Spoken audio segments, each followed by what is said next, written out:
see you all. My name is Aaron Jakes. I teach in the history department here at the New School. And before we get underway with what I'm confident will be a very exciting conversation, I'd just like to say a few words about this event and the extraordinary quartet of people sitting in front of you. So first of all, I'd like to thank the Committee on Historical Studies, also sometimes known as the History Department, and the Heilbroner Center for Capitalism Studies here at the New School for sponsoring this event. Together, the History Department and the Heilbroner Center will be hosting a number of other talks this semester, and if you'd like what you hear tonight, I'd encourage you all to come out. You can find information about events at the New School on the university website. Before moving on, I would also like to acknowledge Amanda Zadorian and Ben Anders and Chesa Shestawi, who's not here with us, who have together worked tirelessly over the last couple of weeks to make this possible. I would like to express in front of all of you how grateful I am for their help. So we're here tonight to talk about this book, Capitalism in the Web of Life. But I don't think Jason would mind my saying that what's happening here is larger than this dazzling and brilliant new study. In a few hundred pages, Jason Moore offers a remarkable retheorization of capitalism as a way of organizing nature. His arguments have profound implications for topics as varied as the long-standing debate over the periodization and origins of capitalism, the history of science and technology, the relationship between feminist and eco-social theory, and the politics of climate change. But what is most striking to me, at least, about this work, and what I think he shares with the other members of this panel, is a profound sense of urgency arising out of the catastrophic eventfulness of the present moment. As he put it a few years ago, these days we are treated to an especially promiscuous use of the grand signifier crisis. What Jason shares with the other members of this panel, I think, is a sense that this explosion of crisis discourse, financial crisis, ecological crisis, health crisis, political crisis, speaks to a set of problems that are not adequately addressed by an older body of critical theory that breaks the world we inhabit into self-contained fragments. In this respect, each of our four panelists has, in his or her own way, made a substantial contribution to a daunting and ambitious task of thinking about the multiple crises of the present as expressions of the larger whole we call capitalism. In so doing, they've forced us to move beyond the narrowly economistic understandings of capitalism that have characterized so much of both mainstream and some radical thinking on the subject. And for all of them, this project arises out of a commitment to providing guidance for political projects that might address some of the cataclysmic problems of the current moment.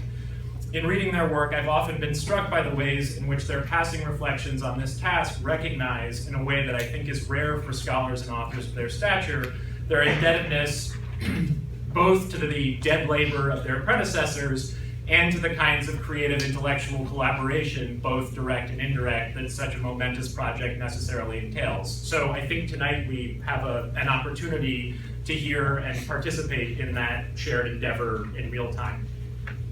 So before yielding the mic to Christian, who is going to moderate, I'd just like to introduce everyone. So Jason Moore is Associate Professor of Sociology at Binghamton University, where he teaches world history and world ecology. He is author of Capitalism in the Web of Life, which will be for sale at the back of the room, I think, at the end of the talk. An editor of Anthropocene or Capitalocene, Nature, History, and the Crisis of Capitalism, coming out soon, March, with PM Press.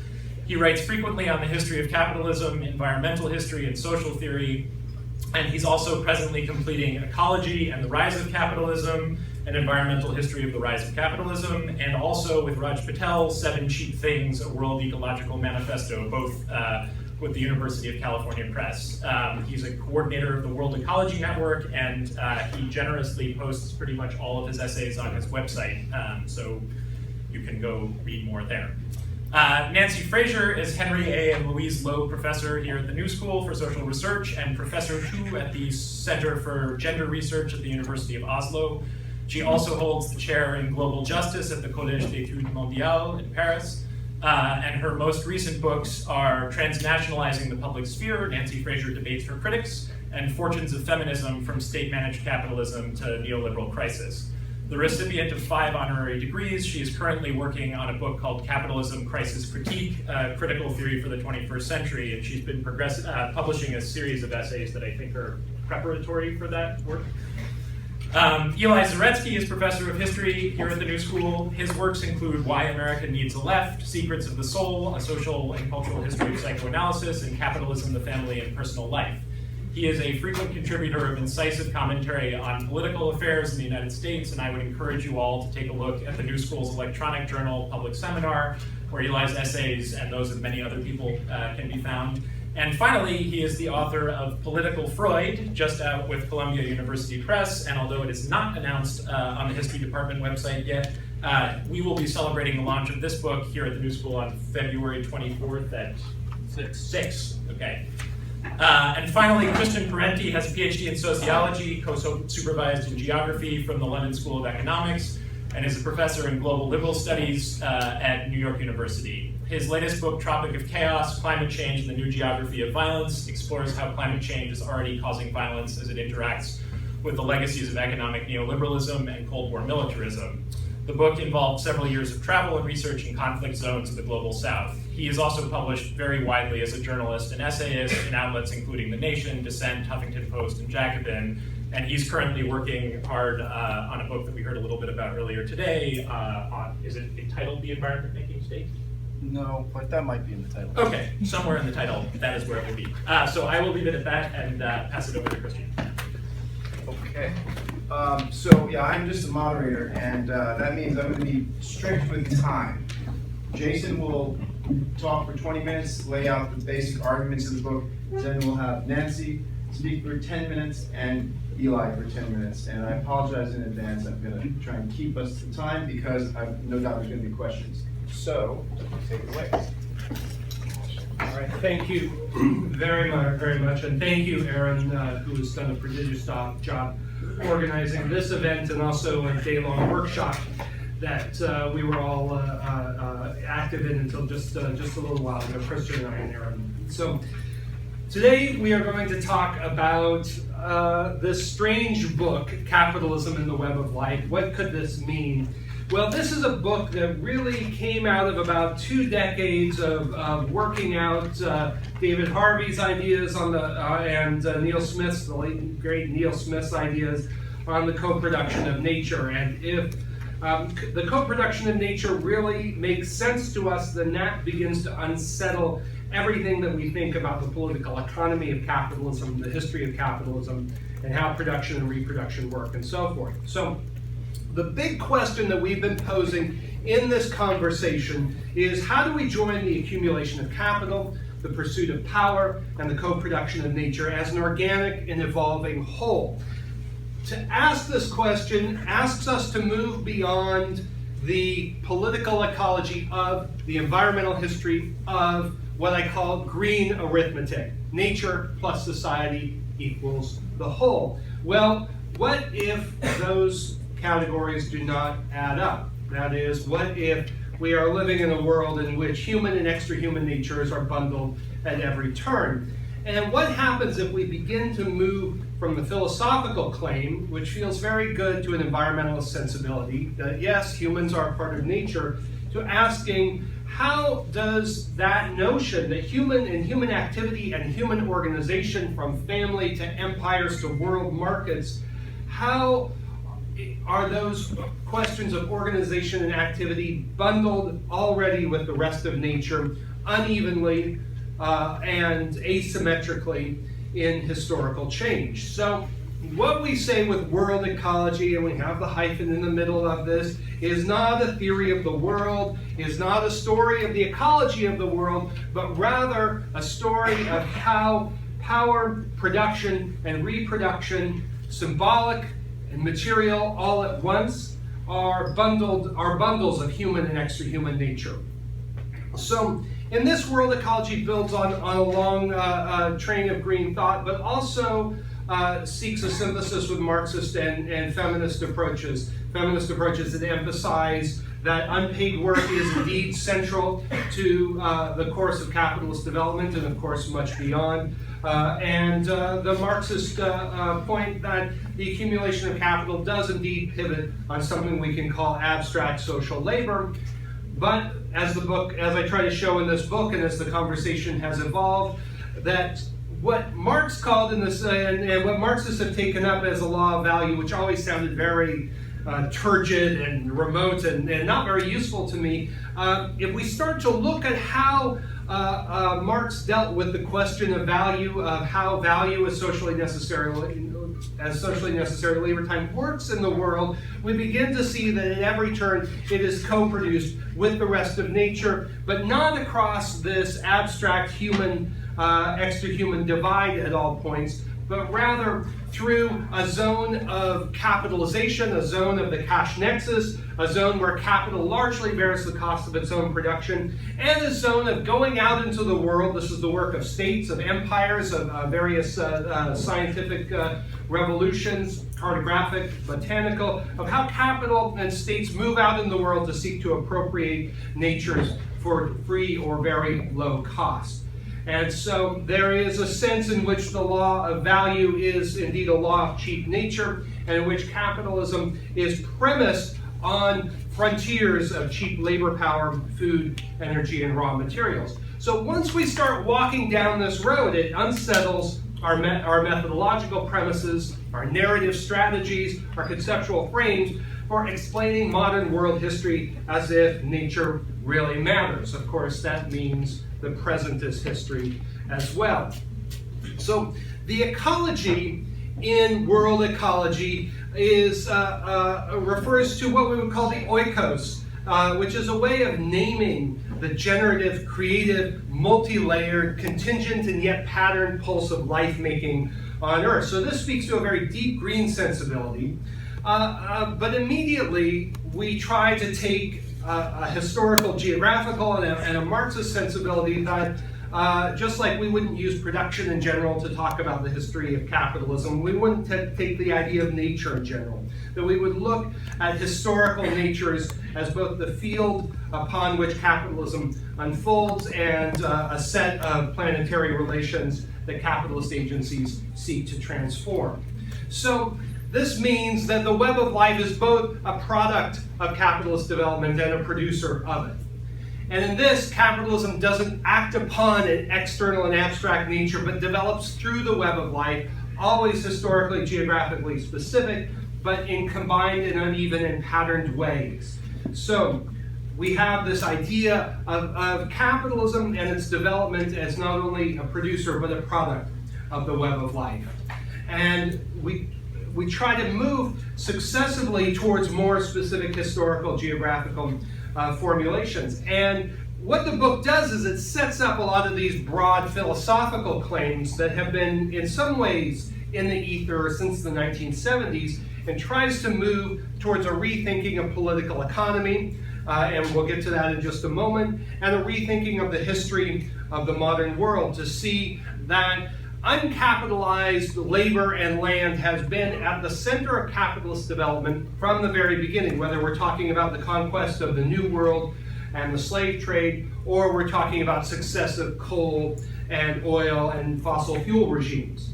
So in this, we would emphasize that there is a way of rethinking this history, a way of rethinking the contemporary impasse of cheap nature through a relational frame that doesn't default to this old seesaw back and forth between environmental determinism and social constructionism, between social limits and natural limits, but sees limits as always forming on the knife edge of human activity of power and production and reproduction bundled with and within the web of life. And so this is a way to begin to think about the history of capitalism that moves beyond this kind of green arithmetic, stories of all the terrible things that modernity does to nature. Now, modernity has done a lot of terrible things to nature. But I think the more interesting question is, how have capitalist agencies, including not just businesses, but financial markets, imperial projects, scientific revolutions, often aided and embedded directly by territorial projects, how have these agencies put nature to work, including human nature? And what I would say is that once we start to look at it in this way, we see that the commonality of humans and the rest of nature is very distinctive, and we begin to see that this question of mobilizing wealth in this strange form of value turns on labor productivity, not of humans in general, but of a very narrow subset of humanity within the zone of commodity production and exchange. And does so by advances labor productivity in this strange and peculiar zone of commodification by drawing on and mobilizing the cheap labor, food, energy, and resources of the rest of nature. Now, what this means is it inverts our usual picture of capitalism. We have this phrase, especially within Marxist circles, of capitalism is about the generalization of commodity production and exchange. We've all heard this. And there is some truth to that in a broad tendential way across history. But if we look at the history of capitalism, it is one of islands of commodity production and exchange within oceans of cheap nature, cheap labor, food, energy, and raw materials, such that every act of the exploitation of labor power requires the appropriation through extra economic means of the unpaid work of, in the words of Maria Mies, women, nature, and colonies. So we have this asymmetrical relationship between the exploitation of labor power, the production of value, the accumulation of capital, and the availability of oceans of vast expanses of cheap nature. And this begins to shift how we begin to think about the core contradictions of capitalist development and capital's accumulation contradictions in the present moment. So what we would emphasize is that socially necessary labor time forms through these relations of not only of the exploitation of labor power, but through the appropriation of human and extra-human natures. And we can point out in this process that these big categories of nature, society, humanity, nature, often criticized as obscuring the reality. So somehow false or misleading. And false or misleading they are, but they are also real abstractions, abstractions that are treated as real.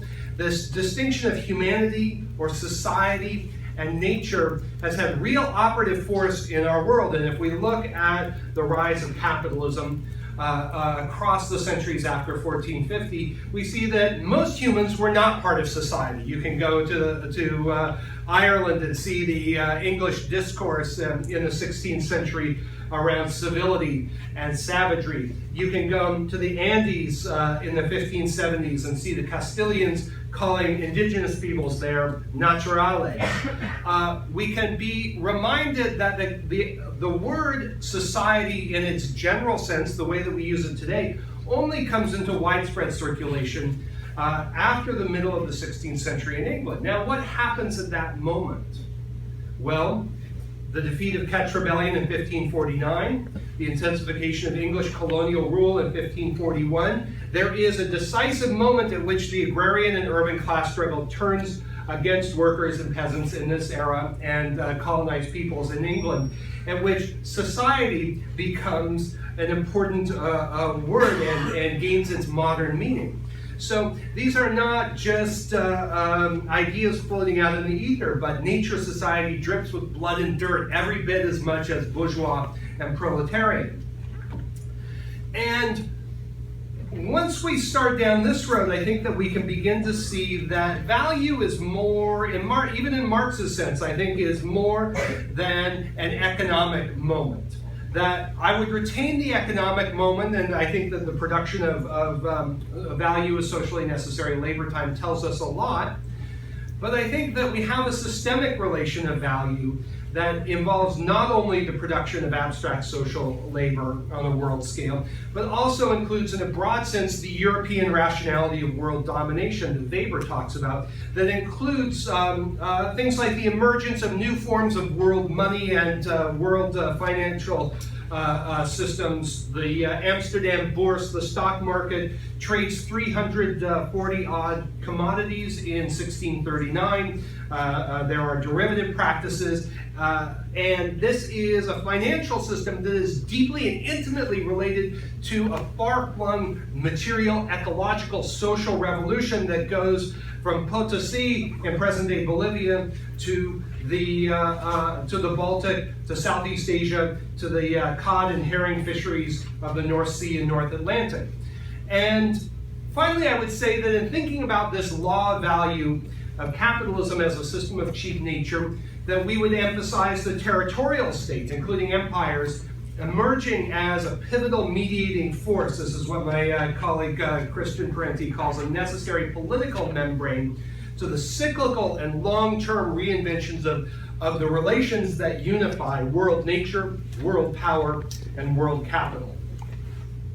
So all of this leads, and I realize this is fairly abstract, and we'll try to tease out more of the details and the historical specificity in the question and answer, but I think this leads me to think about the centrality of work, but not that old sort of figure of the industrial worker as the centrality of work, but to think of the centrality of work in three senses.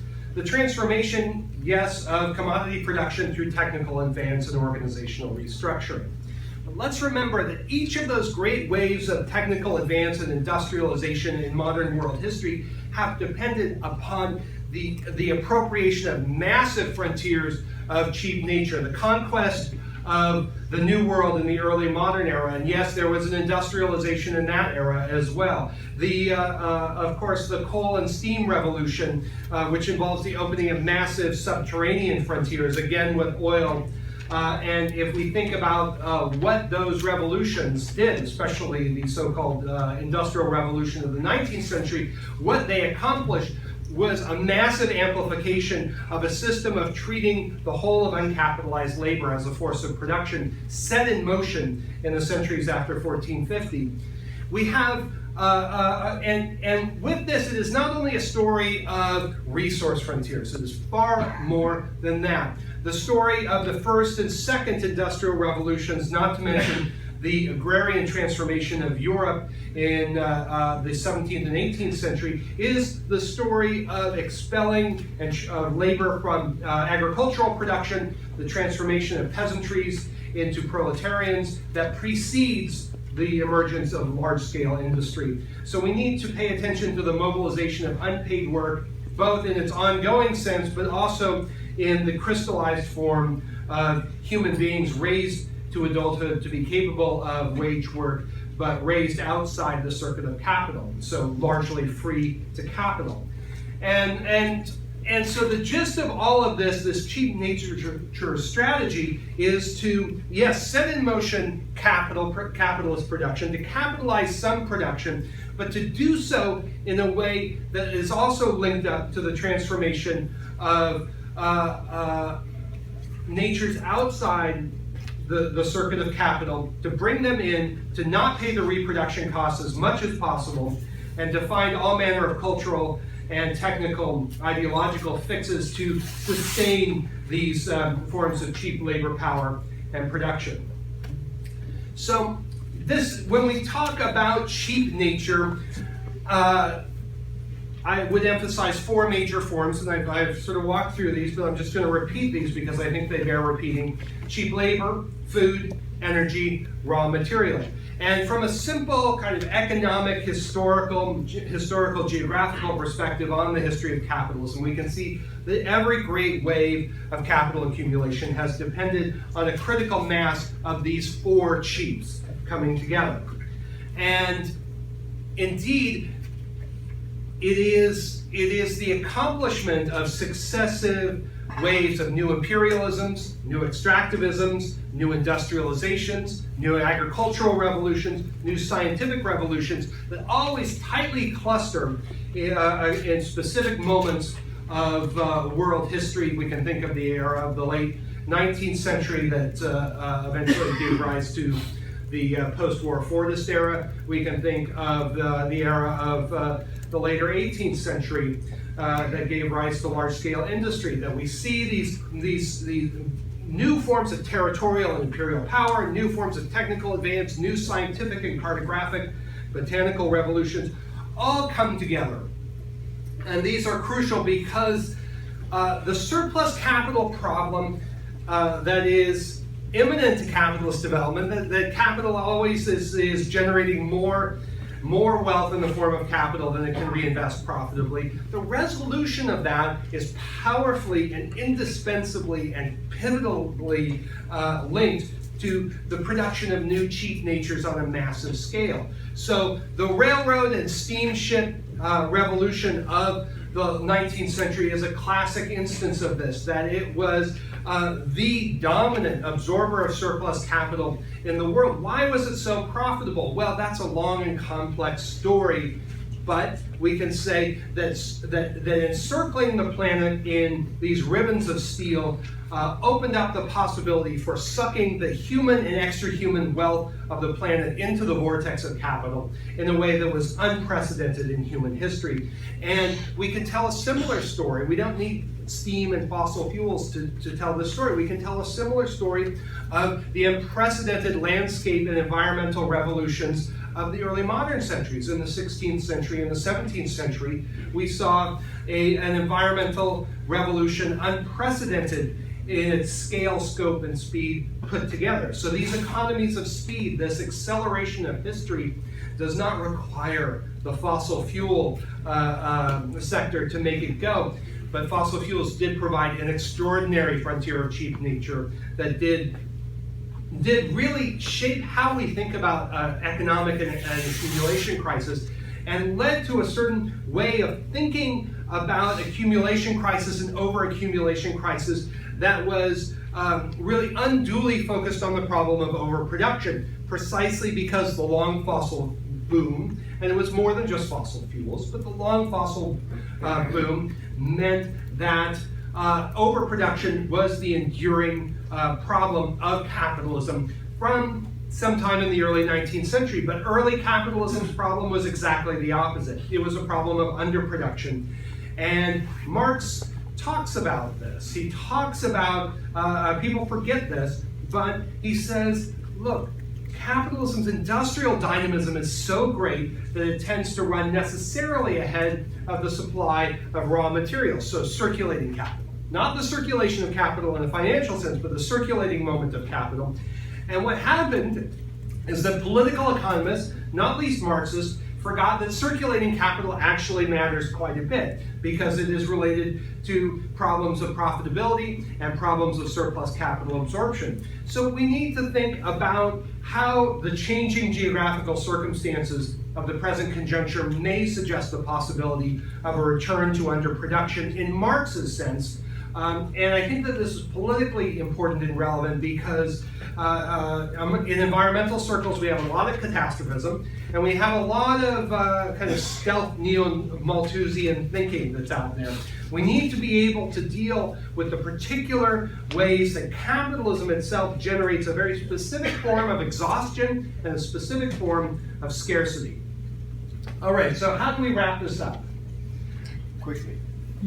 Quickly.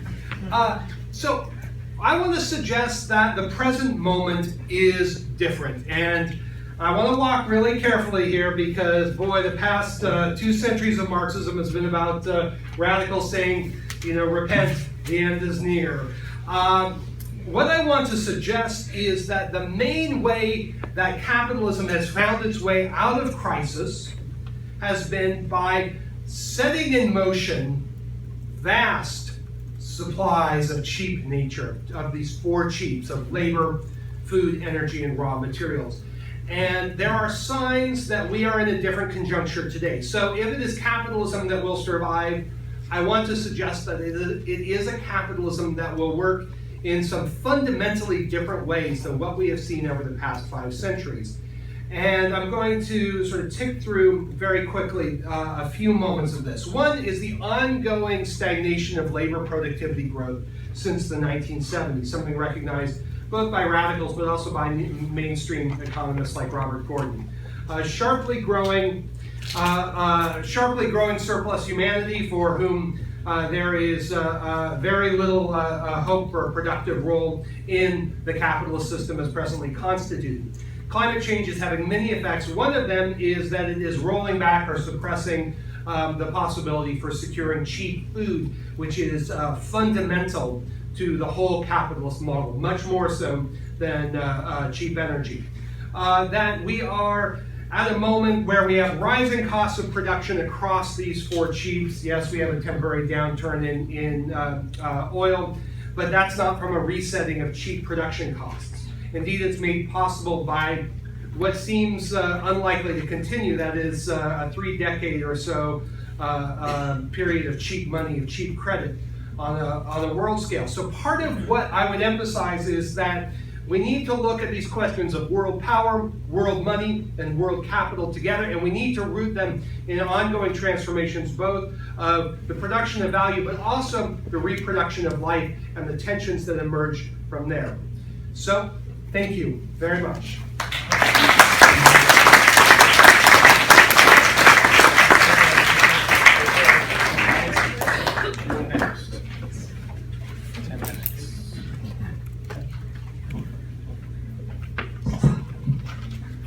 Thanks very much to Aaron and everyone who helped put on this event. It's really great to meet Jason Moore, who I've enjoyed reading for a long time. And in fact, I'm teaching in a few days the book. Some of my students are sitting here. It's a fascinating book, and I can't begin in the space of the 10 minutes I've been given to really say everything I want to say about it. But let me just start by saying that and this is a book that is trying to develop an eco-Marxian critique or critical theory of capitalism as a social system that harbors a deep-seated inherent tendency not only to economic and financial crisis, political crisis, but also to ecological crisis. And that is, in my mind, a very good starting point. There are very good reasons, I would say, for thinking that climate change has quite a lot to do with capitalism, especially given capitalism's defining orientation to endless growth, its continuing production of ecological degradation, and its obfuscation of that by essentially offloading any negative externalities, as they call them, from its books. So there are also good reasons for thinking that our current very pressing and severe ecological imbalances may not be fixable within the bounds of capitalism, especially if we think about the very powerful corporate and financial interests that have enormous sunk costs in fossil fuels and in all the sort of political dysfunctions of the sort that Bernie Sanders has been talking about, which stand in the way. Okay, now Moore is not the first to try to develop an eco-Marxian critique of capitalism.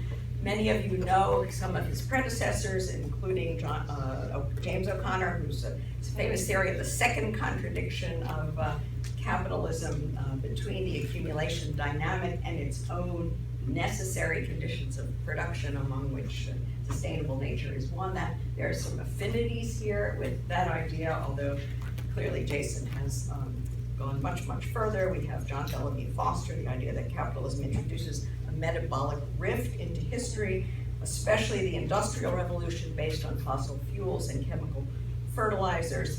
Very interestingly, Jason is re-periodizing and insisting that that's much too late to start here, and I quite agree with him. Then we have all the eco-socialist and eco-Marxist feminist theory. I would single out Vandana Shiva, Maria Mies, already mentioned, and many others who suggest that there is a certain kind of resonance or homology, perhaps is the word, between capitalism's production of the others of its workers, whether those others are women, nature, colonial subjects, et cetera, all of whom can be seen as occupying a certain sort of analogous position of constitutive exclusion. And I think Jason is really running with this idea as well.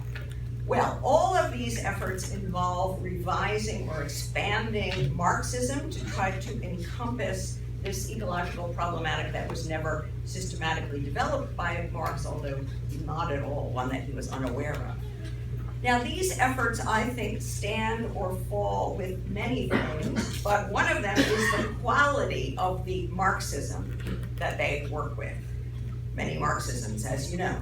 Moore's decisive advantage over his predecessors, in my view, is that he's working with an unusually sophisticated variation or version of Marxism, taking as his starting point the thought of Giovanni Arrighi, of David Harvey, and of others. This is a Marxism that is at once deeply historical, but also structural.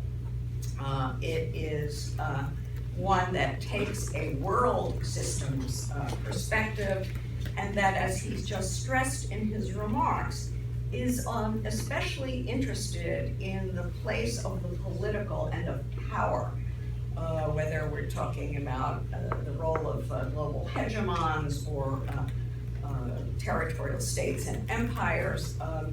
The idea is that this capitalism cannot be understood as an economic system pure and simple, but it's at the very least a political economic system, and now we have to say a political, economic, ecological world system. Okay, and then we have this attempt then to develop a crisis theory on this expanded conceptual basis, and for reasons that were stated at the outset, the importance, I think, of crisis theory today should be pretty obvious, including the need, as Aaron stressed at the outset, for a crisis theory that can relate all the various strands and dimensions of our crisis to this category of capitalism, which I believe, with the others sitting here, is the right way to think about unifying. Well,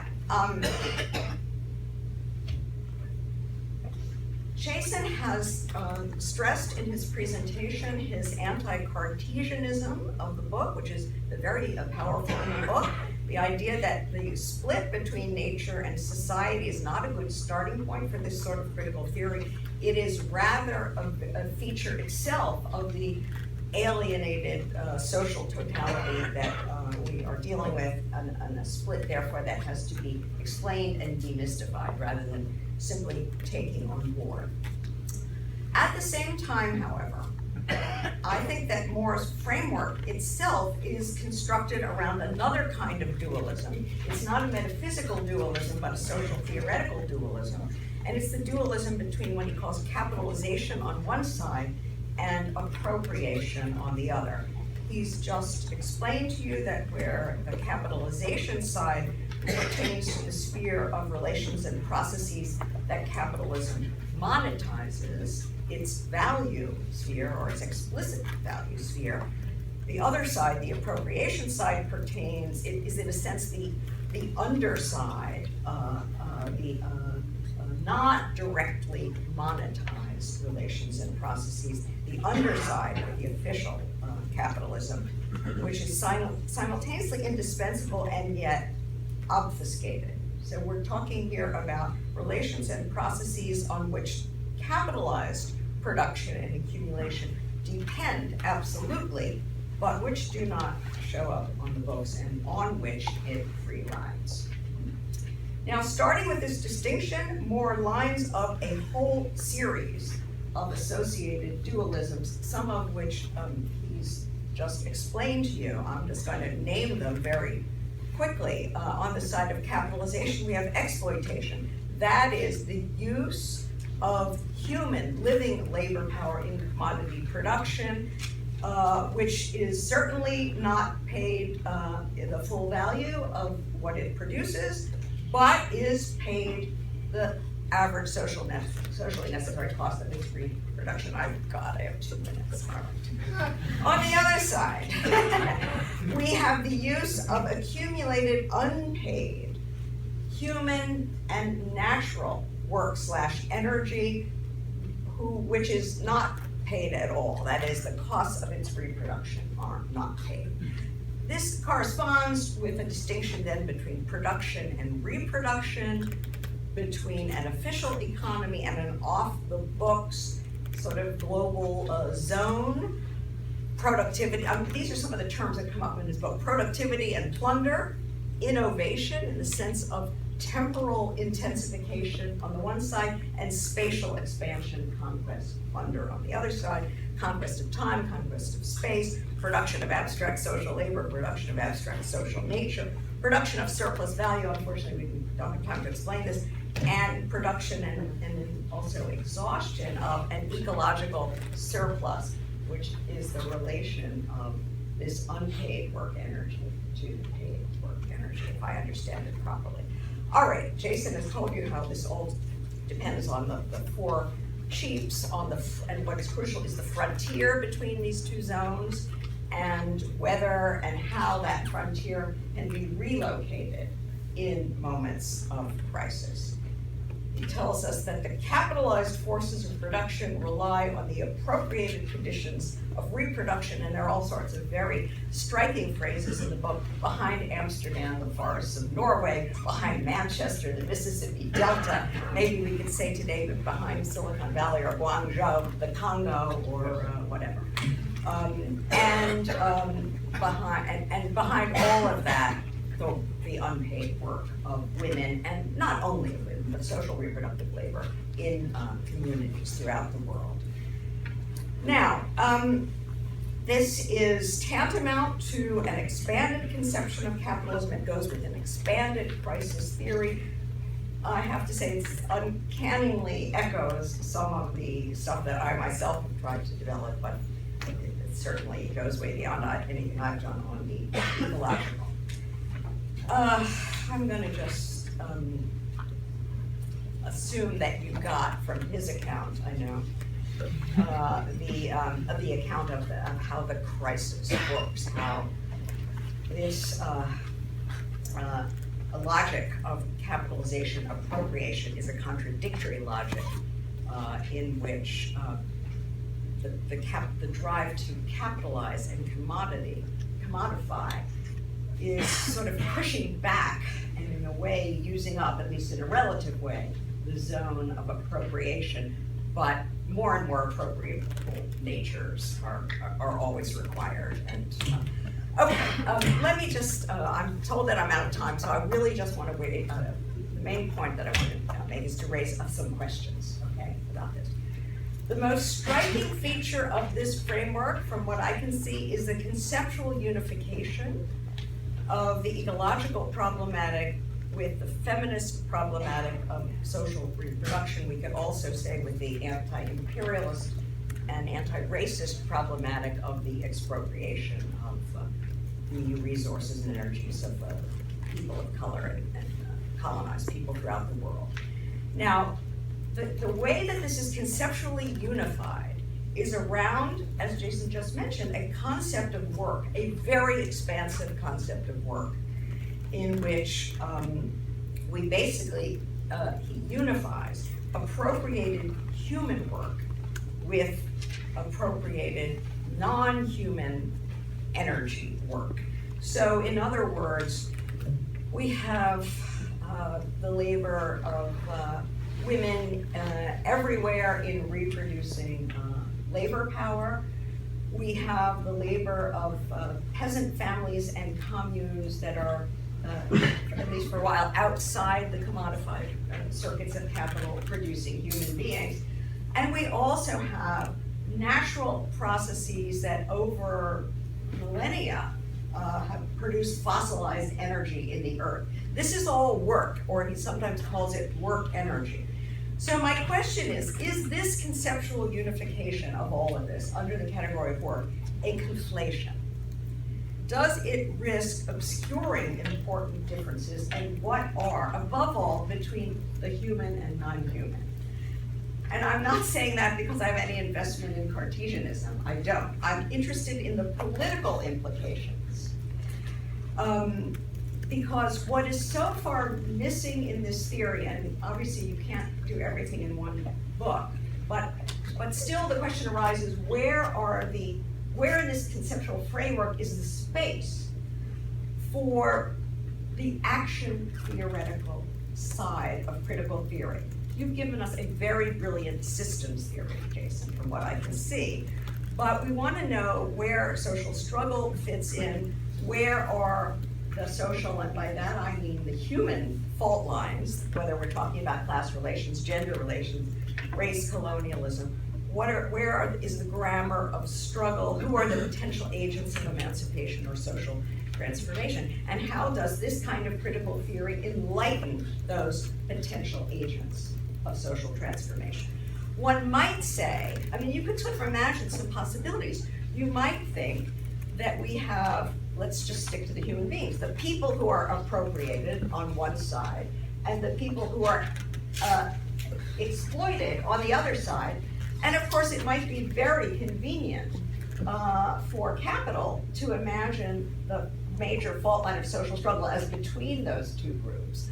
On the other hand, we might want to think about what would be involved in trying to imagine a world in which the appropriated and the exploited join together against capital. But to even begin to entertain questions of that sort, I understand. You want to have time for questions? Yeah, requires, I think, maybe some further disaggregation of this category of work. Work is doing too much work in this theory, in my opinion. Okay, and the same thing with the crisis theory. It shouldn't be just a system crisis theory. If it's a real Marxian political critical theory, it's got to be also a social action crisis theory, an account of political crisis, legitimation crisis, whatever we want to say about that. So it's this sort of underdevelopment, I think, of that side of the critical theory that concerns me, and the more systematic worry that there may be an over-unification around this concept of work, of too much, that will stand in the way of developing that side. Thank you.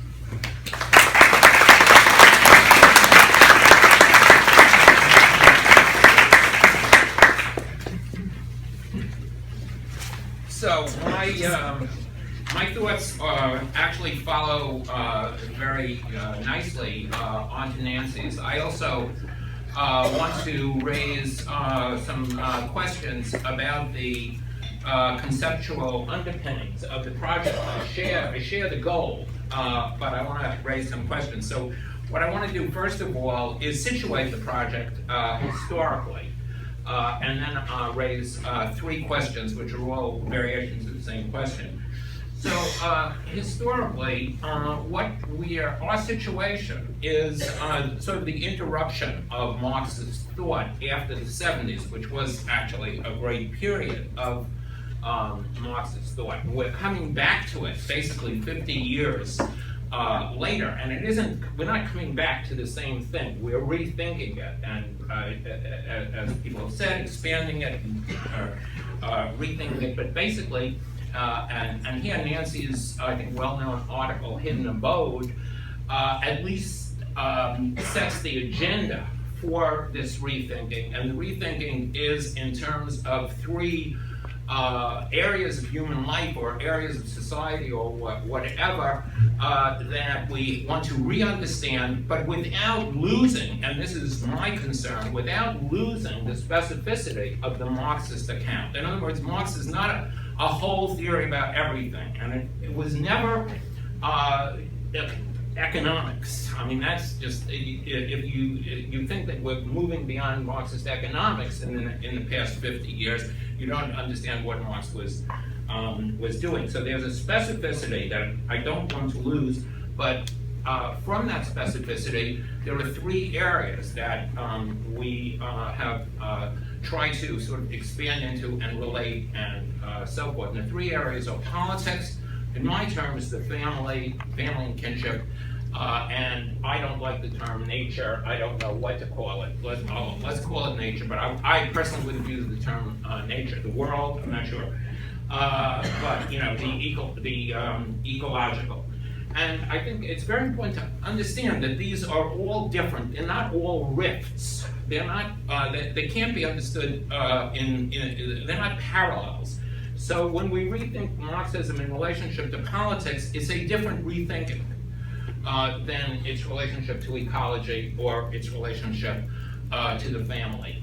And specifically, coming to Jason's topic, which is eco-Marxism, or the relation of ecology and Marxism, there's a huge influence of the feminist revolution, and it's shown in several people mentioning already Maria Mies's book, and it's basically, the heart of it, I think, is this anti-Cartesianism, this idea that there is something wrong in positing a rift between the mind and nature, or between human beings and nature. And I think that's, I want to at least question that.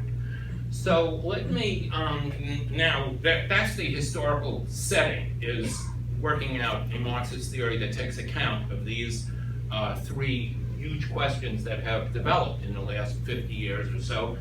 And let me now raise three questions about Jason's approach. And they're very much in the spirit of questions to advance our common discussion, and they're not meant to, to stop the discussion. So the first thing is really the question of the so-called split between the mind and nature. I mean, Marx originally, and Marx is not our authority, but Marx originally does have that split. For example, forces and relations. Forces of production is natural environment. Relations of production are social relations. So he says, in the preface to the Critique of Political Economy, he says that's what the basic contradiction is between forces and relations. So, I mean, that's really something to think about. And it seems to me that in thinking about capitalism, there's a lot of reason to think about this split as not as a negative thing, as Maria Mies puts it. For example, Max Weber's analysis of capitalism, the heart of his analysis is that capitalism is unnatural. It is not natural. It requires a human development, a personality development, a psychologically development that actually goes against nature. And that's not a bad thing, that's a good thing. If you think about, the really great thinkers of history, for me, Freud or Plato, I mean, our capacity to think is not something that is organically linked to our place in the world. Science is not simply something that is phenomenologically connected. It's a conceptual leap that takes us out of our environment. And there's something here, and this does speak to Nancy's point, there is something here that critiques the economist, the economistic tendency that runs through the history of Marxism. And I love this thing in a book on Mao's China, where the Chinese young people just tried everything throughout the 19th century to grapple with imperialism. They tried new technology, new philosophy, knew this, knew that, and so forth. And then they finally decided the key was the free human mind. That was really the secret of what they had to come up with. So that's one question, is about the rift. The second question, which I'll make very simply, because I don't think it has the force of the first question, but it is a question, and probably Jason has a good answer to it, is whether a lot of what we talk about in terms of ecology is not handled by the concept of rent. And I don't mean rent like you pay rent to the apartment, but rent in terms of control of resources.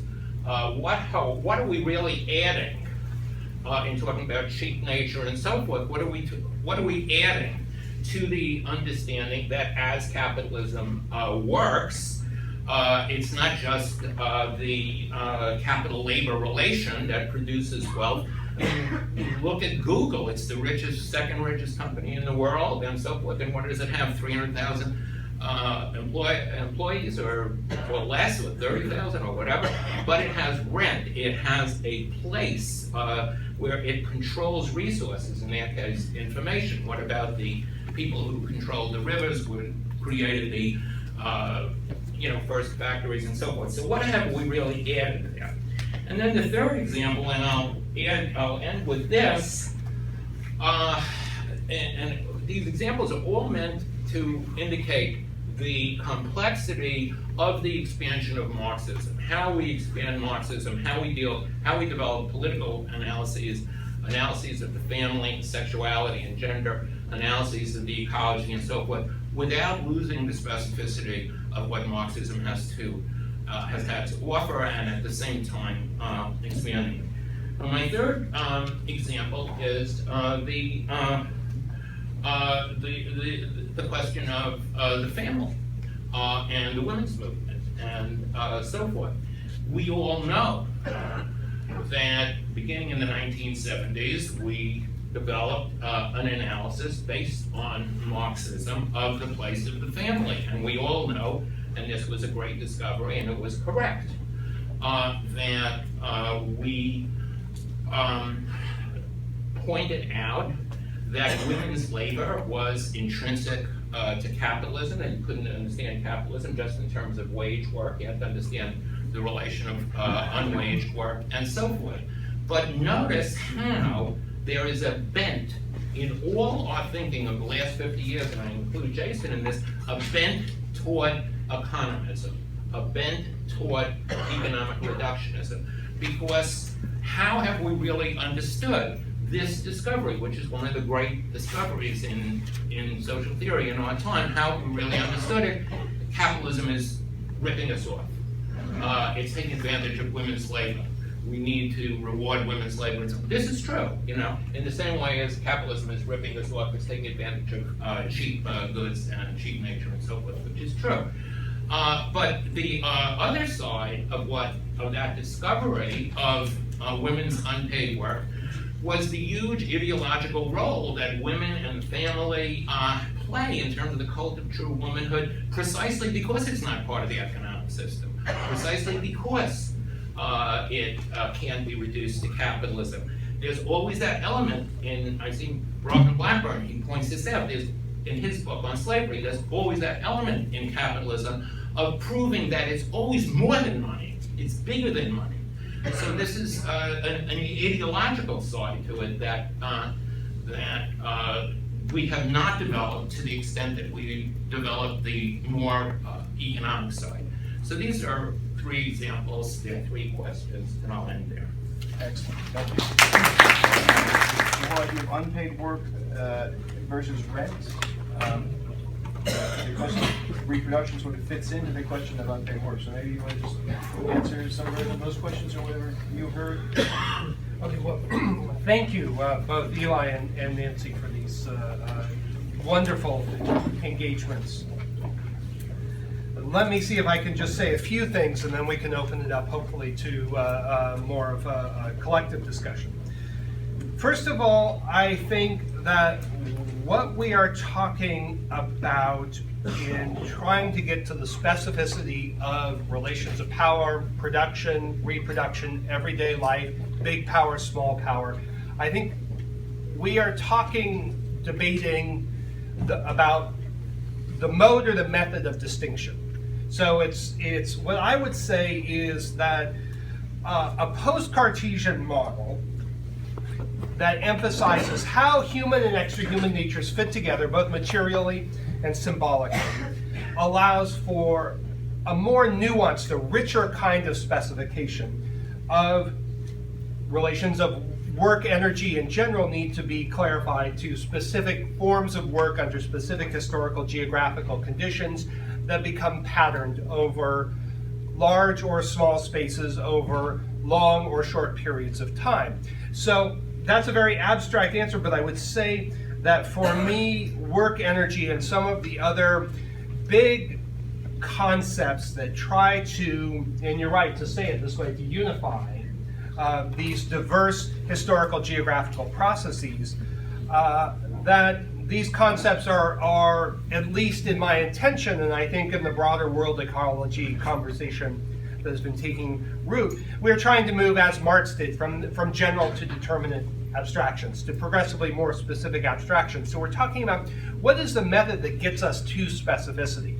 And does a mind-nature a priori split get us closer to specificity? Does it get us to a more nuanced understanding of the political conditions of the present?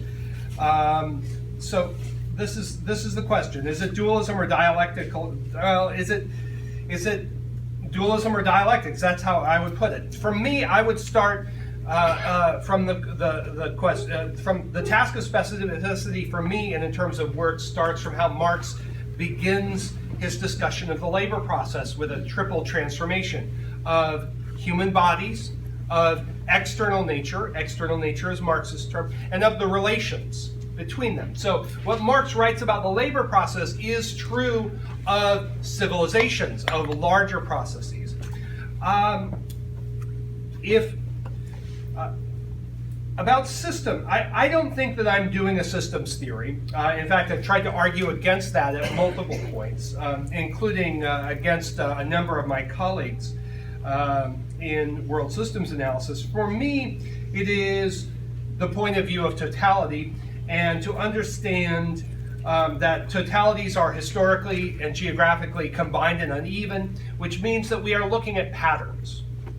So what I try to do in this book is to show a way of identifying patterns that obtain over large and long historical geographical space and time. So that would be my answer. The question about politics is absolutely central and important, and I would say that we get to a more nuanced and effective understanding of agency through a post-Cartesian method, because I think agency, if we understand by that term, is the capacity to affect historical change or to maintain some given arrangement of power and production and reproduction. Human agency is always bundled with the rest of nature. The historians, environmental historians, will talk of now about the agency of diseases or of climate, but in fact that's a misnomer. That's a misidentification of what's going on, because the climate has agency only to the extent that it bundles up with humans. That's kind of anthropocentric, but what we are interested in, after all, is human history and the possibilities for transforming that as we move into the future. So I think that gives us that gives us a different way to think about politics. Maybe that's not revolutionary, but I think, indeed, going back to Marx's account and a long history of accounts of agency and the capacity of the direct producers to shape history, I think if we look at the constraints and the possibilities, they are always not just of class in the abstract, but of classes bundled with particular historical geographical circumstances. The peasant wars of the 20th century, the possibilities of urban revolt and political power. Eli, I think these are great questions. The mind-nature split, I think, has indeed been an unprecedented disaster for humankind. And I mean that not in the sense that there is a distinction that, you can go back to Cicero or Hippocrates. Of course, humans have long recognized the distinctiveness to humans in the web of life. But with the rise of capitalism, we see something powerfully violent in a separation of mind and body and society and nature as organizing principles. And what's Descartes' famous phrase? To make ourselves masters and possessors of nature. And by the way, most of humanity was put into that category of nature in a very real and practical and violent processes, not in the abstract, but in the very deliberate and conscious colonial policies of the English in Ireland, of the Castilians in the Americas, and so on and so forth. I would say rent, we need to go beyond that, because there is a productivist capacity of capitalism that has been extraordinary, that relies on mobilizing the forces of cheap nature with an uppercase N. And is this economistic? I would see, it is always possible that I haven't argued this nearly as effectively as I wanted to. So that's a possibility. But I would say that, for me, I see this book as a long series of arguments against economism in all its forms in the Marxist tradition, at the same time as recognizing that the patterns, the historical geographical patterns, both cyclically and cumulatively over the past 5 centuries, are not random, and that they have a lot to do with how value And capital works as a kind of gravitational field. So it's still contingent, but there are definite patterns that do not just rise up spontaneously. They come from something, and I would say that that's value, but not value as abstract social labor alone, but also value as abstract social nature involving the co-productions of states, of empires, of sciences. So that's where I want to start. So let's take some questions. Maybe a couple questions, stack them up. Are there any questions? I'm sure the panelists can continue talking among themselves if you guys don't have questions. Okay, we have a question. Yes. I'll stand because I speak quiet. Excellent. Right. So on the thing that you guys have been calling, people have been calling crisis theory, using Professor, can I use the term professor? Is that a good first bit already? Professor Moore's language.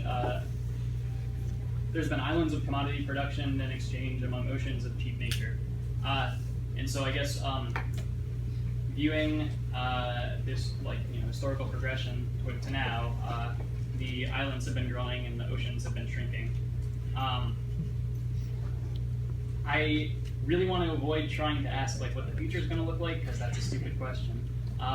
But how does this instantiate itself now? What does this look like now in terms of how does I understand the theoretical contradiction, but how does capitalism continue reproducing itself in big islands and small oceans? All right, well, let's take a few more. I made it around. Okay. Okay, yes. Hi. Thanks so much to take some time and for all your comments. It's so interesting. I'm wondering, Jason, if you would care to expand more on what Dr. Fraser was commenting on, your dualism between exploitation and appropriation, and if you were to find that dualism to be perhaps unfounded, then what would that say about your sense of this new or impending crisis? One more? Yes. With labor being so cheap nowadays because of the financial crisis and technology growing, how do we maintain a standard of living while we are still developing this technology?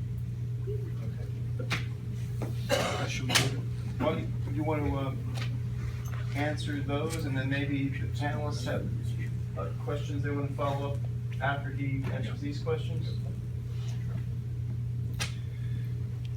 So, as the islands of commodification grow and the oceans of cheap nature shrink, what happens? I think we're seeing that. I think you have a growing mass of capital that has no place to go except into the global casino. So it's floating around. It's been underwritten by cheap money, which has everything to do with world nature.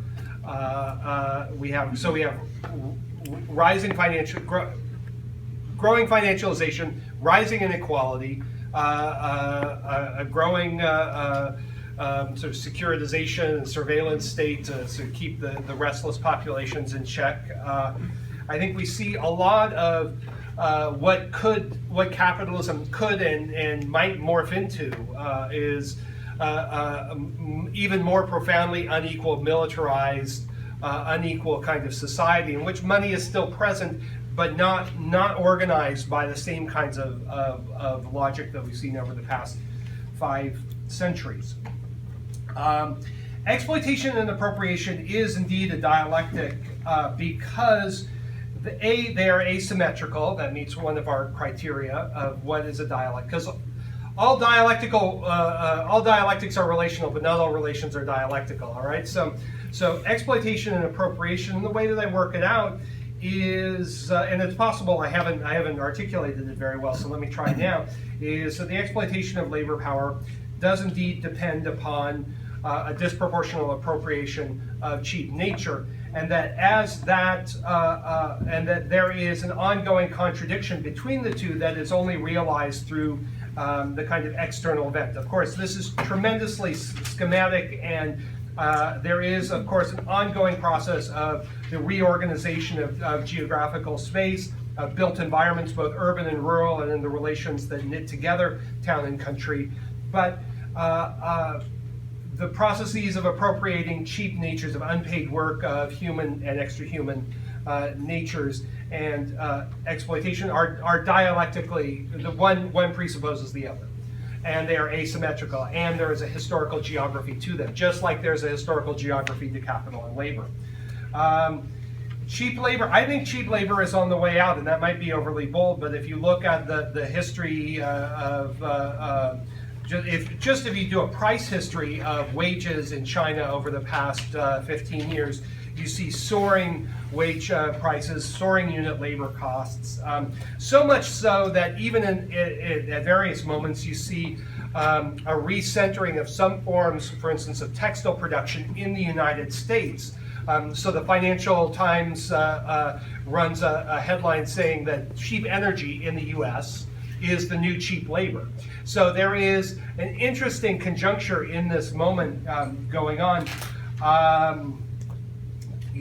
So I think cheap labor is not nearly something we can take for granted as we have over the past 20 years maybe. I think that what we are seeing now is not just it's not just the end of cheap labor through a process of class struggle, but also, as the business press has been talking about, a great demographic transition. And there's great alarm on the part of the business press, the Financial Times, the Wall Street Journal, the Telegraph, other presses talking about this demographic transition. So that's where I would start. Meaning the aging of the workforce? The aging of the workforce. We have a question. A gentleman is really great. Yeah, which How about Nancy, since you spoke?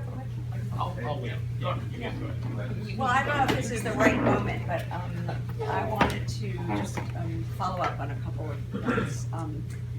Just again on this dualism, I don't at all disagree that there is a dialectic and indeed a contradictory one between what you're calling capitalization and appropriation. It's sort of uncanny. In a recent paper, I've talked about the dialectic of exploitation and expropriation. But by expropriation, I mean the taking of the resources and energy and so on of human beings, for the confiscation of human capacities and lands and so on, and their conscription into the circuits of capital production. So what I'm talking is that makes good sense, and I think that particular dialectical duality goes a very long way to explain the dynamics of racial oppression and imperialism. I think it's highly geographical that we imagine that exploitation is in one part of the world and expropriation is somewhere else. It's actually scrambled much more than that in reality. But nevertheless, no, I'm not questioning that. I'm questioning what happens when you unify, conflate, I don't know what the word is, the appropriation of the work energy of nature in with that of human beings. I think that there might be problematic political implications there. And for one thing,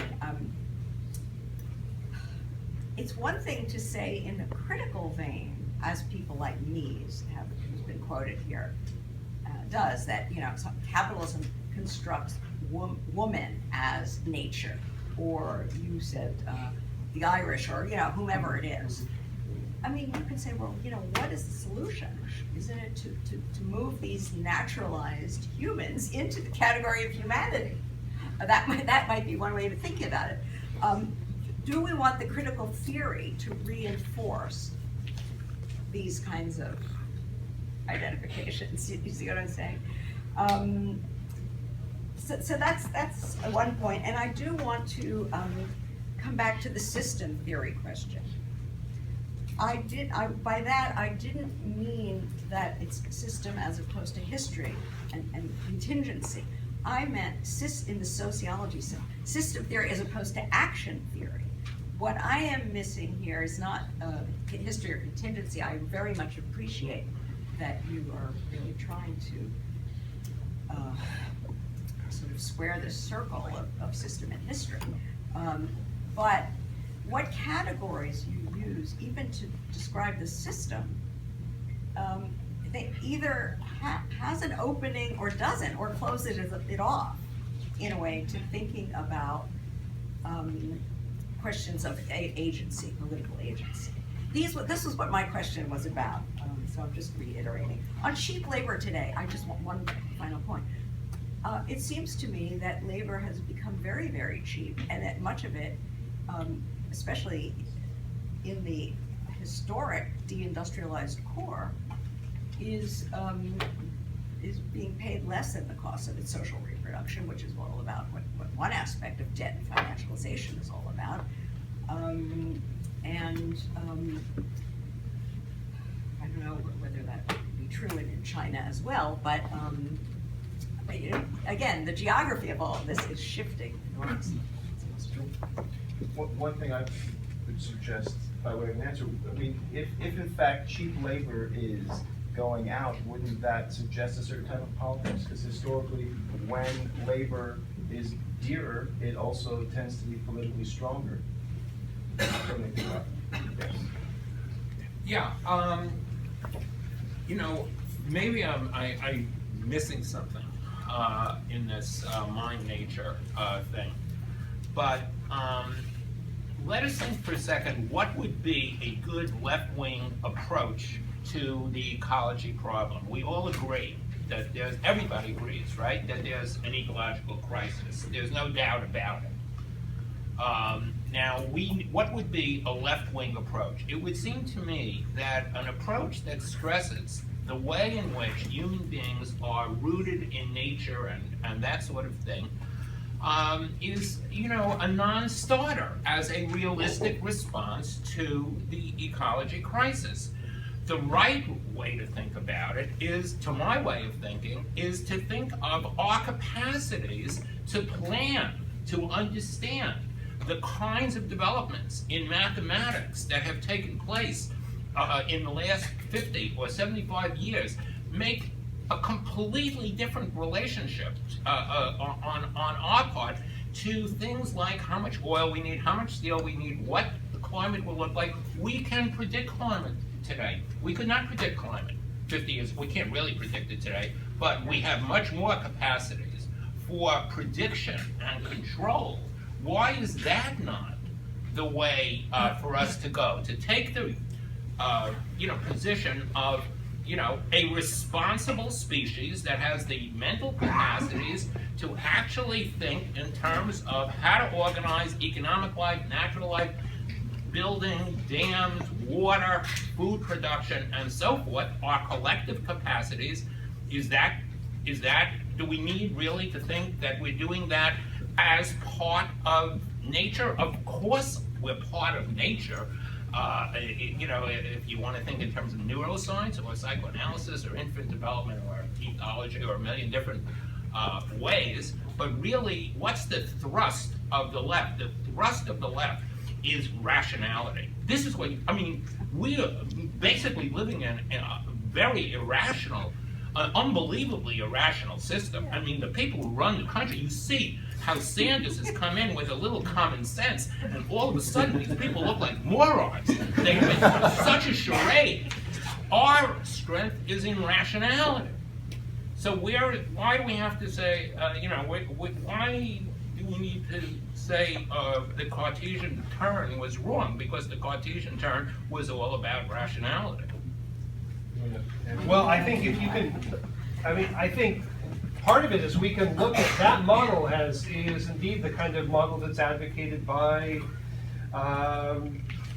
Earth system scientists. Let's just have a rational model for dealing with climate as somehow this tidally defined thing called nature or ecology. And I would say it depends what you mean by ecological crisis. If you can draw a line around the social moment of climate change and the ecological crisis, please do so. Or around. I agree with you.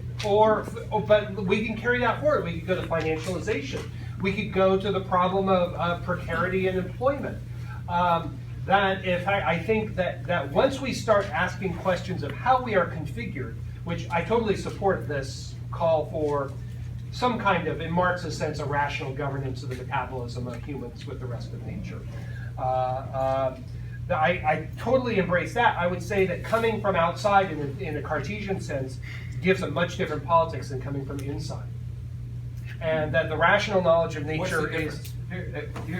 I think that if you operate with some version of this nature society split, there's always the risk of the suggested solution being a retreat from this other thing called nature.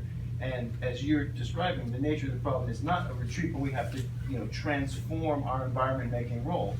And there's, more and more history with past 2 decades, more and more environmental history showing that there's just no proof of there having ever been any kind of external nature that wasn't fundamentally shaped, particularly by human fire, right? Not just in the Americas, but increasingly in Asia and Africa as well. I agree.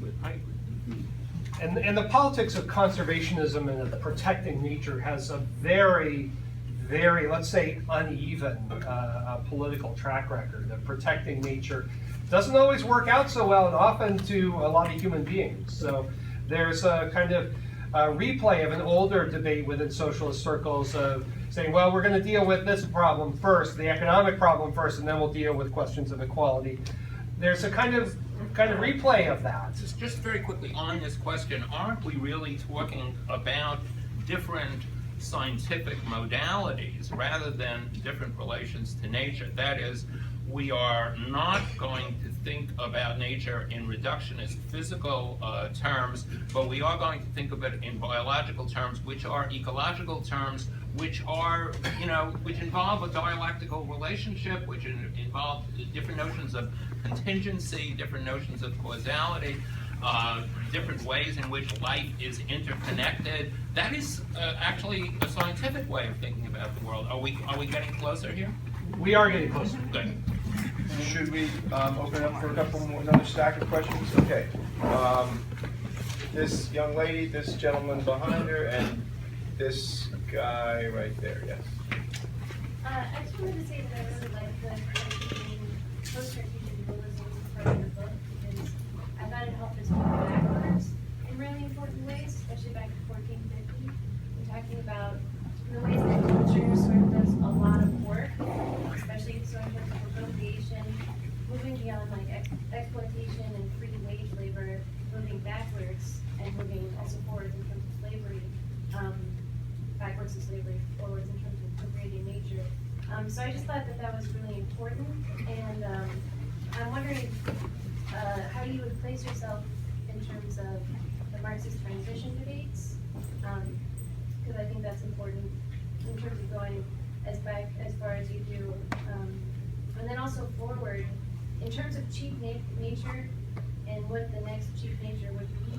I'm wondering about robots and appropriation of labor. So I guess if you could move backwards a little bit and then forwards, talk about your places in those conversations.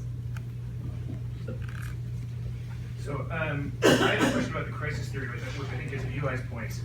So I sort of see, I see the idea that to increase labor productivity, you have to start bringing in more and more resources, and historically you always have to find new resources, and there's this kind of fear that we won't be able to find new resources, right? That this is going to run out.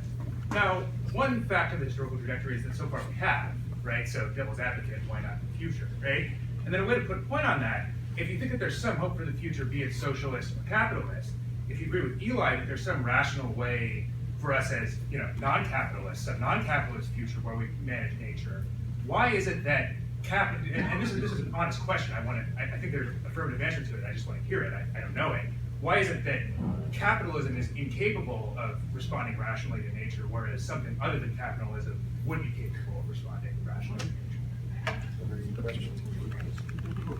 This may just be a terminological question, but the term price is one that is not normally central to Marxist theory, but in a way that value is. And I can imagine, so when I think about cheap, I mean that's an attribute of price rather than a value. And I can translate easily cheap labor into a relatively high rate of surplus value. But the other chiefs don't, I mean, I'm having trouble thinking of that in terms of a value theory, whereas it makes a lot of sense in terms of a price theory, but that's more marginalist economics than Marxist economics. So I'd be curious to see if that, maybe that's just a terminological question. Thanks. Three? Yeah, we can do more. Let's do one or two more. This guy here, and then the person in the back. Thank you a lot for the talk. It was really great. I just wanted to sort of follow up on the initial question about whether there's sort of an underdeveloped component to the political analysis in the book. So at the end of the chapter on cheap food, you say something like that, you know, the end of cheap food may mean the end of modernity and the start of something much better, right? And that's sort of a nice thought because it contains the political possibility of crisis in a positive way, right? Which I think is the intention. But I wonder if there's enough there in terms of the sociological analysis to actually earn that conclusion, right?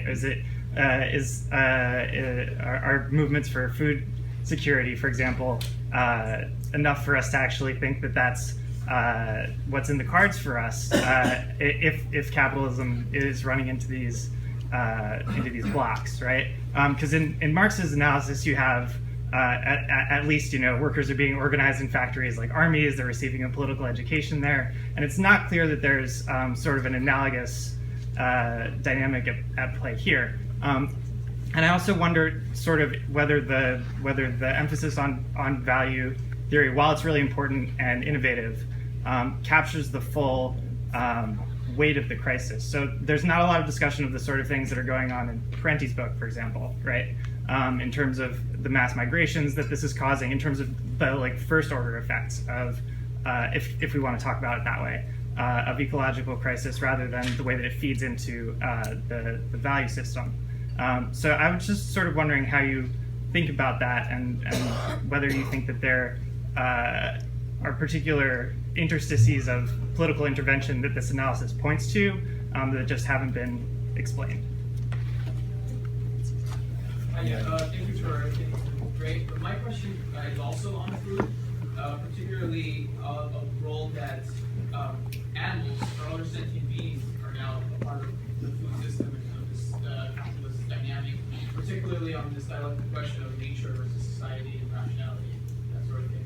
Sentient beings are involved. Thank you. Okay. Boy, that's a lot of questions. Well, let's see. Okay, I think the question of justice for non-human animals. Yes, and in fact, we see. I think this would be part of this ongoing dialogue with Eli here, that we can see in the emergence of a modern meat industrial complex, as my friend Tony Weiss talks about in The Ecological Footprint, a great book, that transformations of the human labor process and transformations of the ways that non-human animals are processed in these CAFOs or big meat packing plants, we've got slaughterhouses, that we see an ongoing brutality and violence towards both moments. So as Marx says, the degradation of the soil and the worker are bound, the degradation of the worker and the animals are bound. Jason Freibel famously asked, are animals part of the working class? I would say no, but animals do provide work. The question, pardon? They work. They do. I think animals do work. They don't produce value for reasons that have to do with the anthropocentrism of capitalism itself that I don't endorse. The question about politics comes up here at several points. So important. No, value clearly isn't enough. And I think anyone who says, oh, here's my master key for explaining everything, that's going to not be a successful answer. I think a lot of what I was trying to do was not to foreclose the kind of political and agential political analysis that Nancy's been arguing for and that you're suggesting. I fully embrace those that emphasis. And indeed, I don't see what I'm doing as structuralist even. I think that as much as I've been able to, I've tried to show in the book that these patterns are not the abstract working out of the logic of capital, although there is a logic to capital, but real human beings carry them out in a diversity of ways. So I think that these questions of politics are precisely the ones that I wanted to pose but could not address within a 300-page book. And believe me, I tried to convince Verso to give me 500 pages. Jason, the question is whether your categorical framework is one that actually allows you to move to that area or not. It's the centrality of work/energy, and as it operates in these two different streams, dialectically opposed and in contradiction to one another. I mean, can you get some kind of conception of, I would say, human political agents out of that conceptual framework, or do you need a richer conceptual framework? That's the question. I think it provides a richer conceptual framework in that it insists that every moment of class agency, or the agency of, pick your category, but of class agency, is grounded in a particular historical, geographical relation with extrahuman natures. And I think that changes how we think of the class struggle. I think that in a lot of ways this is simply, I mean, it's more than this and it's less than this, but this is a post-Cartesian way of putting Marx's argument about capitalism and class power. And I'll pause. So you like to tell me? No, it's the word grounded in what you just said. I mean, grounded is a very, very strong claim. You know, situated, related, of course, grounded, you know. I don't really see why every human action, individual or social, is actually grounded in a geographical, biological, ecological situation. Of course, it takes place in such, it is situated, but grounded, no, there are a million things that we could look at what we do as being grounded in or related to. Not everything is grounded in the, you see what I'm saying? Well, I think that's a different ontological position, right? I think for me, no. I would say that at every turn it is bundled with the rest of nature. Because of the materiality of human life? Because of the materiality of human life, but also of the ways that humans come up with capacities for symbolic communication and memory and collective memory. That and I would also point out that while humans are clearly distinctive, and I think my framework helps identify some of the distinctiveness of humanity, it's also clear from what we've learned from animal studies over the past 2-3 decades that humans are not nearly so distinctive in all the ways we used to think. The question, can I just respond? The question about price and value, I try to unpack this in the book. Cheap nature, I mean in a very specific way, in the sense that these 4 cheaps come in, and they are not only, the flows of the cheaps are cheap because they come in first at a value composition lower than the average value composition of commodity production as a whole.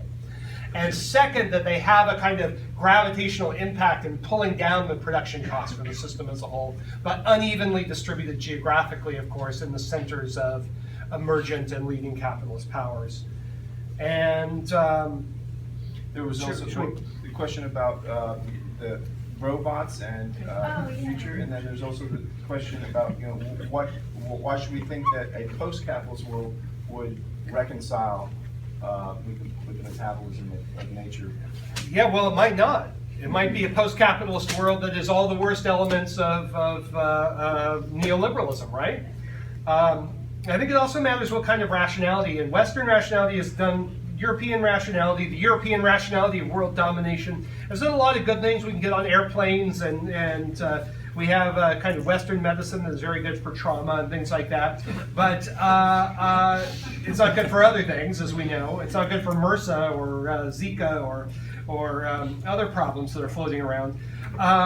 So what kind of rationality? A rationality of a relational holism is different from a rationality of Western thought of fragmentation and the presumption of separation. Transition. We've been waiting for the robot factory since the 70s, right? We were told we were going to have robotization then, and I'm still waiting for it. No labor productivity revolution in the ensuing 40 years. In fact, a long stagnation across the board, both in industry and agriculture.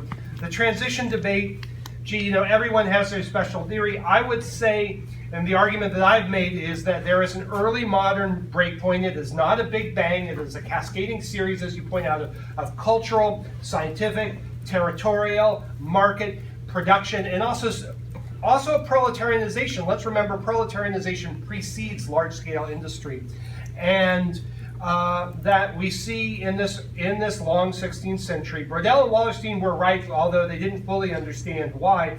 There we can see the clues to an epical transition. If you don't want to call it capitalism, we can call it something else, but an epical transition in landscape transformation and in the transformation of labor.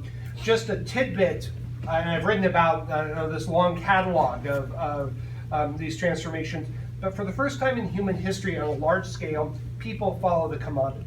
Always before, commercialization had followed people. But this time, commodity production and exchange was in the van, and you can see it in the global expansion of the commodity form and its capacity to reorganize land and labor accordingly. That tells us that something huge was going on at that period, and it gives us a clue to the present crisis, because I think the answer to your robotization question and to the rationality question hinges on how we see the rise of capitalism and the rationalities and the ways of advancing labor productivity through the appropriation of cheap natures that took root, that developed in that early modern era. How long do you want to go I for? mean, Aaron? I think Who had something to say? I mean, I mean, I guess, like, yeah, I mean, they're also, like, speaking of cheap food, there is free food and wine to be had at the end of this, but I will admit to being a little bit puzzled by the disagreement between Nancy and Jason, to the extent that, like, my reading of your work together is that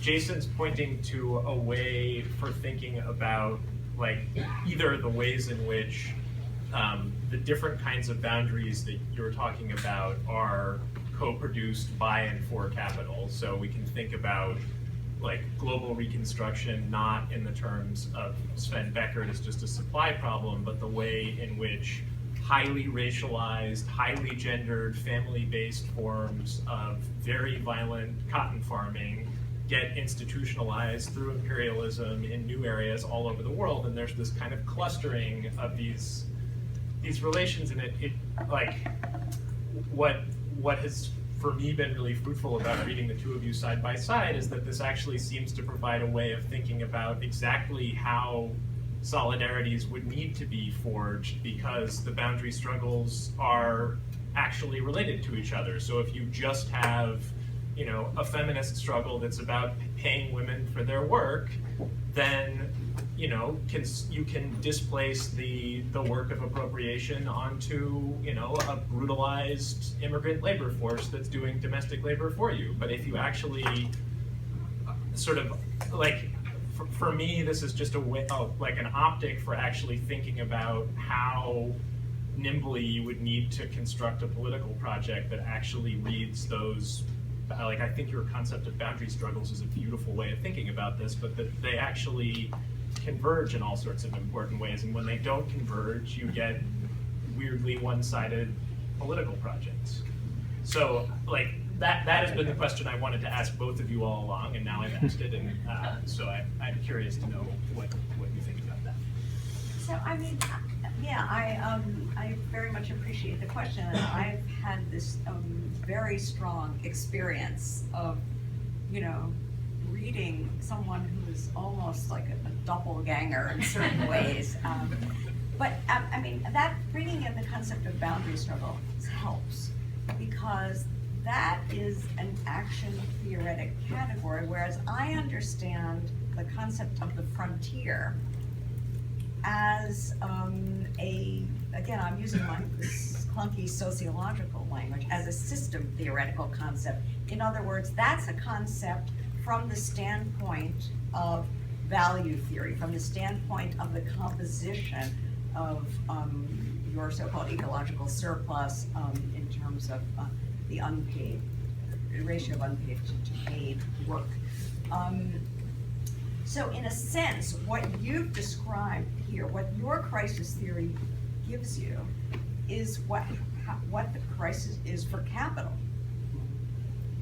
Why it can't continue this way.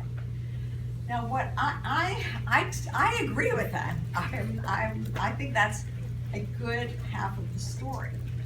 But in trying to talk about boundary struggles, I'm trying to also understand human beings as situated in not just webs of nature, but webs of normativity.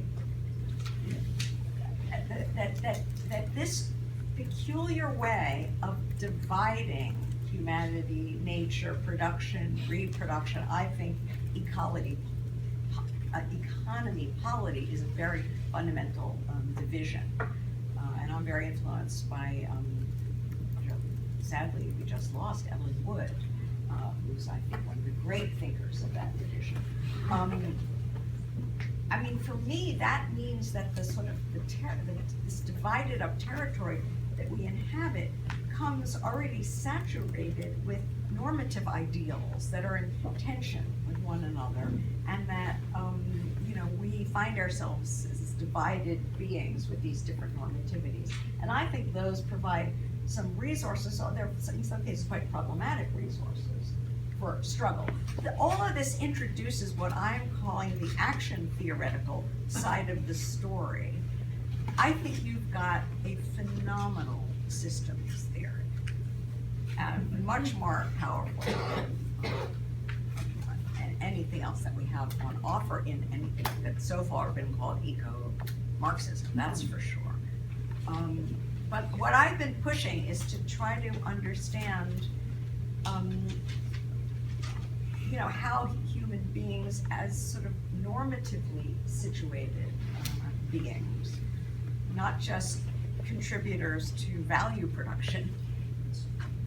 And that's part of the problem with maybe what I'm thinking of as the overextension of the work category as the central category for understanding every single domain. It's not that it's not there, it's that there's another element. And this has to do, I think, with what Eli's been getting at too, in bringing in,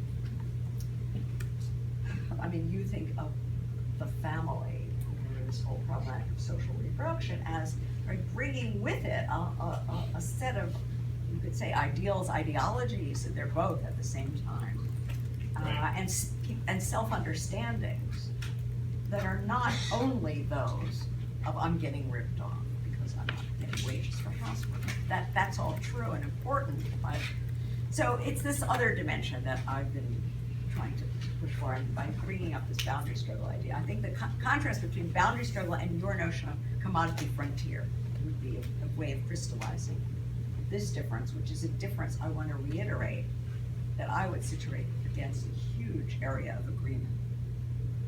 Do you want to respond to that? Well, I just want to say, I think Aaron and Nancy just said it beautifully, and I think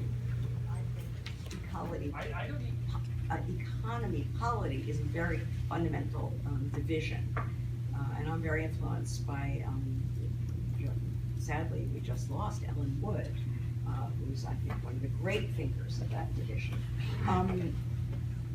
I mean, for me, that means that the sort of this divided up territory that we inhabit comes already saturated with normative ideals that are in tension with one another, and that we find ourselves as divided beings with these different normativities. And I think those provide some resources, so they're in some cases quite problematic resources for struggle. All of this introduces what I'm calling the action theoretical side of the story.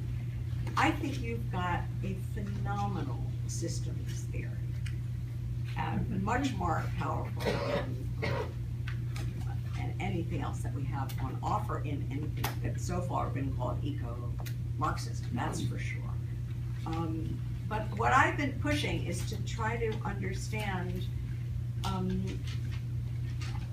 how human beings as sort of normatively situated beings, not just contributors to value production.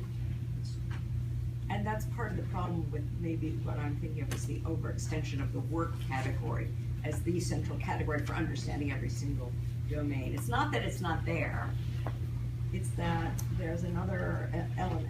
And this has to do, I think, with what Eli's been getting at too, in bringing in mean, you think of the family, or this whole problem of social reproduction, as like bringing with it a set of, you could say, ideals, ideologies, that they're both at the same time, and self-understandings that are not only those of I'm getting ripped off because I'm not getting wages for housework. That's all true and important, but so it's this other dimension that I've been trying to push for, and by bringing up this boundary struggle idea, I think the contrast between boundary struggle and your notion of commodity frontier would be a way of crystallizing this difference, which is a difference I want to reiterate that I would situate against a huge area of agreement. Do you want to respond to that, or should, Well, I just want to say, I think Aaron and Nancy just said it beautifully, and I think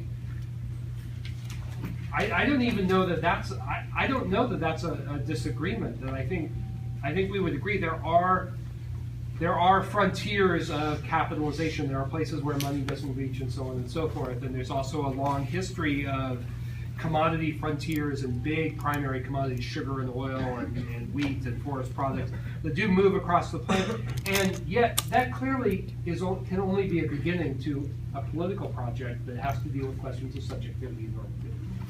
Now, what I would say is that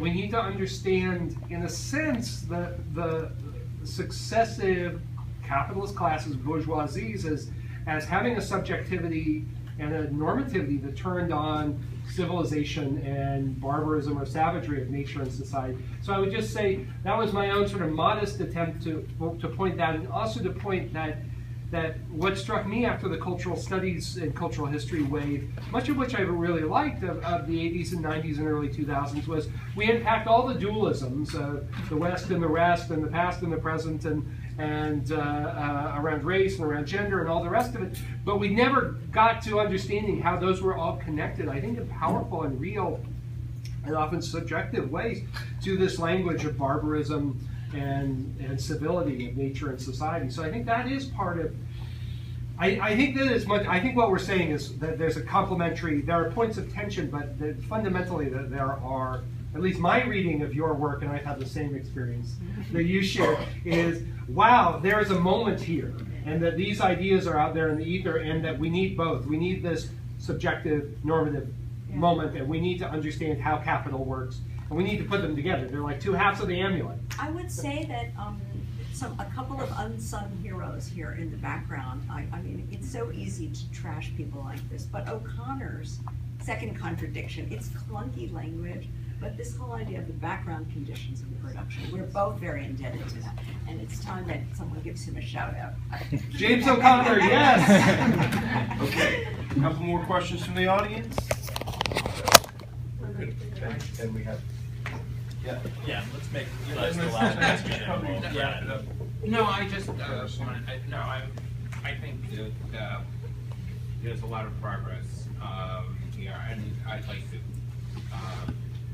situate myself in relationship to the other two,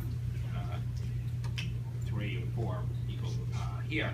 But basically, I do think Nancy's article, The Hidden Abode, is a really basic point of reference here. And what Nancy says in that article is that there are 3 separations between capitalism or the economy. I'm not sure exactly. I don't want to put words in her mouth. I like to express them in my own way. Between capitalism or the economy and nature, politics, and her words, if I remember correctly, social reproduction, what I would call the family. And where I do not differ, because I have the same project as Jason and Nancy and all of us. And I think we're all on the same page. But what I see myself as adding is that these separations are not necessarily a bad thing. It's that they all have to be understood in their own way, and they're very, very complicated to how to understand them. And I would just give the example of politics, the argument that politics has an autonomy, that it cannot be reduced to class interests, which is an argument that liberals have made, that has been made against the Marxist theory of the French Revolution. And here we're at the New School, which is sort of Hannah Arendt's central argument and so forth. I don't say I agree with the argument, but it's by no means a simple argument to just refute. And there are very, very deep problems in the history of Marxism that argument speaks to. So these three separations between capitalism and the family, capitalism and politics, and capitalism and the material environment, they're all a lot more, they're not just bad because they're separate, they're not just rifts. They're human advances too, and it's very complicated to work out what the relations are. And then there are definitely boundary struggles and clarifications. Do you want to say a few last things, or otherwise I think we should probably wrap it up and let people buy in books and you can sign them and everyone have a glass of wine, et cetera, et cetera. That sounds beautiful. I want to thank Eli and Nancy and Aaron Thank you. and Christian and all of you.